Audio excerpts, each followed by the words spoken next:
8:25 Saturday morning. Here's my headline.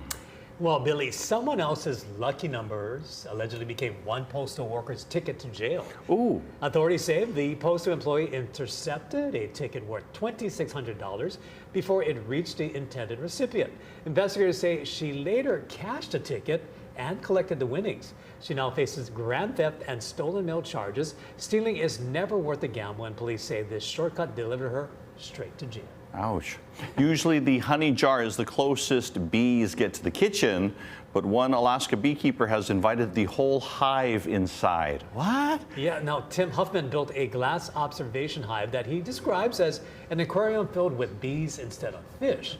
The pipe lets thousands of them fly between the hive and outdoors. About 200 escaped during installation, but Huffman and his wife safely guided them back outside.